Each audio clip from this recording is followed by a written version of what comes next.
Here is a photograph which shows Anthea Malwande, a chemical engineering graduate, holding a placard and looking for work on the streets of Johannesburg, South Africa, which is arguably one of the most advanced economies across the African continent. Now, I say arguably because I'm aware that there are Nigerians in the audience. Across the African continent, there are millions of young people like Anthea who face a future of uncertainty, an uncertainty that is compounded by technological advancements like automation and robotics, which will further reduce the number of jobs available. Growing up in Cameroon, I was very familiar with the abyss of despair created by youth unemployment.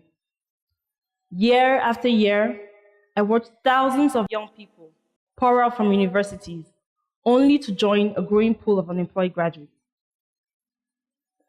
When I was 11 years old, and my very first year at secondary school, my older brother, who is one of my greatest role models today, graduated from the University of Buea in Cameroon with flying colors. I could not be at his graduation, but being a typical last child, I made sure I sent him a very long list of all the things he was going to buy for me when he got his first paycheck. Yet, month after month, and day after day, I watched my brother, full of so much ambition, go out in search of a job, only to be told that there were no jobs. Like many African youths, my older brother had spent 17 years of his life in school, preparing for a job that simply did not exist. I recall when I was 15 years old, sitting in class, in geography class, and learning about fishing in Norway. Now, I have nothing against Norway, and nothing against fishing. But I wondered how this was relevant to the realities after graduation, and how this was preparing me for the real world. In my brother's case, he decided to take the future in his hand and started a small business. Fast forward to today, he's currently the director of one of the largest multinational companies in Cameroon. So I eventually got everything I wanted on my list. But more so, watching my elder brother navigate this future of uncertainty got me thinking about youth entrepreneurship and about the education system in Cameroon. And it made me ask this question: what if entrepreneurship were embedded in the education system? With this question in mind, I left Cameroon in 2008 to study at the African Leadership Academy, or ALA. Now, this was my very first time out of Cameroon, so as you can imagine, I was excited. I was in the land of Mandela, the land of Ubuntu. But more so, I was curious to see the youth unemployment crisis in Cameroon was the same in other parts of the continent. And it didn't take very long for me to find an answer. In fact, after only 3 months of living in South Africa and studying with young people from many countries across the continent, it became apparent that from Harare to Port Elizabeth, from Dar es Salaam to Monrovia, and from Bamenda to Casablanca, youth unemployment was sweeping across the African continent like a whirlwind. In 2009, after being immersed in an entrepreneurial curriculum at ALA, I moved to the United Kingdom to study at the London School of Economics. Now, my dream at the time was to become a lawyer, so I studied a dual degree in anthropology and law. In 2012, I graduated from LSE, and like many African youths who study abroad, far removed from the realities on the continent, all I could think of was starting a career as a lawyer and earning thousands of pounds. At that time, McKinsey Global Institute had published a report called Africa at Work: Job Creation and Inclusive Growth. The report showed that despite the creation of 37 million new jobs over the past decade, only 28% of Africa's labor force had held those jobs. The report also showed that in the next 10 years, Africa will need to create 54 million new jobs. And yet, in the same period, over 122 million young people across the continent will enter the labor force. So there's a huge gap. And this got me thinking, to the time when I was 11 years old, and the time when I was 15 years old, and the question I'd asked myself, what if entrepreneurship was embedded in the education system? It was then that I made the decision to work towards actualizing this possibility of embedding entrepreneurship in the education system across the continent. With the help of an incubator program called Watson University and supporters such as Amy and Ed Brigman, I started Jumpstart Academy Africa in Cameroon in 2014. So thank you, McKinsey. Now my parents know who to hold responsible for my decision to put my career as a lawyer on hold. At Jumpstart Academy Africa, we use an interactive and a practical approach to learning in order to create and cultivate critical thinking skills and an entrepreneurial approach to problem solving. And in doing so, we help thousands of young people across Cameroon become value contributors in the job market.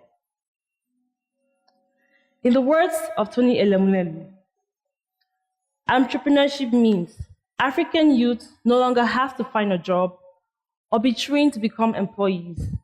Instead, African youths can create their own jobs, become employers, and take the future into their hands, just like my brother did, instead of sitting and letting the future happen to them.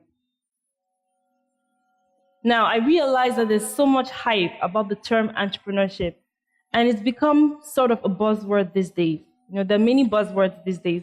Recently, someone told me my eyebrows were on fleek. That was the first time I heard the word.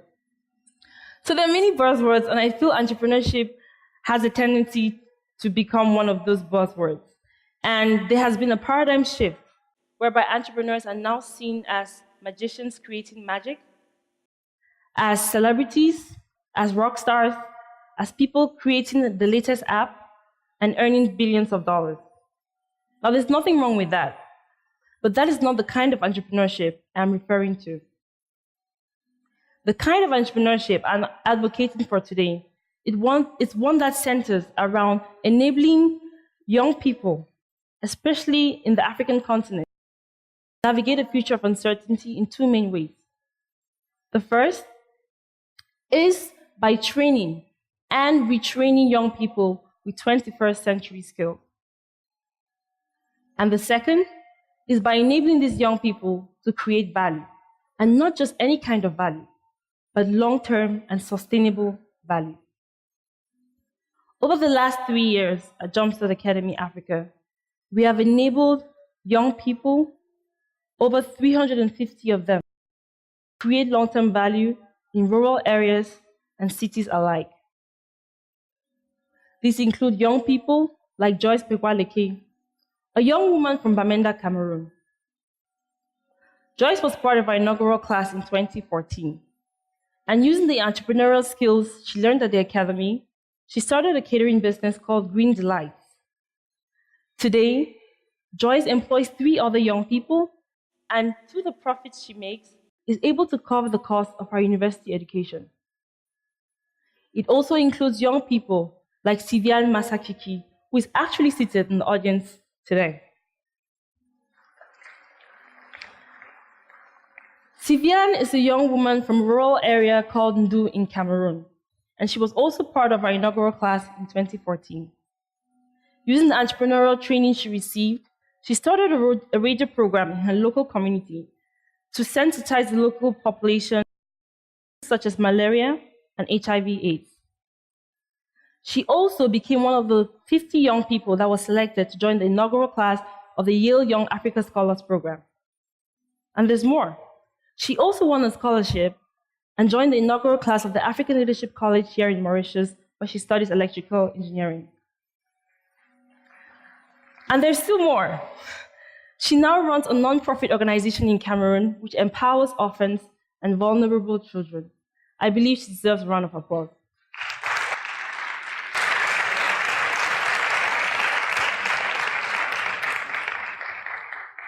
Like Joyce and like Sibian, there are millions of young people across the African continent with the potential to create value for themselves and in their communities. What they need is training and mentorship that will break the barriers they face and ignite their possibilities. Now, there are other initiatives and other institutions doing fantastic work in this area of youth entrepreneurship across the continent.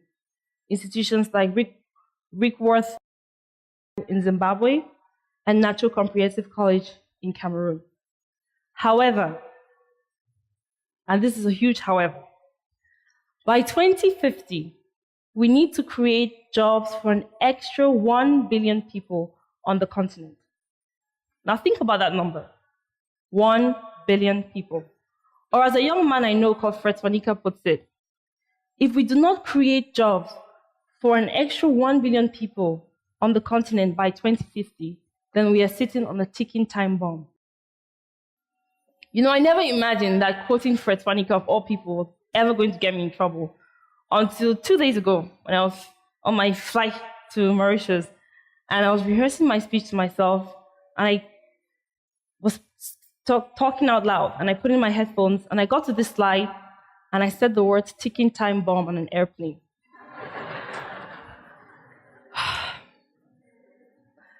But in all seriousness, I believe the ticking time bomb metaphor Fred uses demonstrates that the dividend of Africa's youthful population is not a given. In fact, it requires urgent and substantial investment. It also requires macroeconomic as well as fiscal policies. Therefore, I invite all of you here today to think of the different ways in which you can enable entrepreneurship in your respective communities and countries. Whether you're a student, a teacher, a lawyer, a doctor, an accountant, we all have an important role to play in this field of youth entrepreneurship across the continent. I believe Africa's future lies with this generation who will capture value, generate growth, and create sustainable development across the continent. By enabling African youths to navigate a future of uncertainty, we can and we will empower the next generation and the economic drivers of the future. Thank you.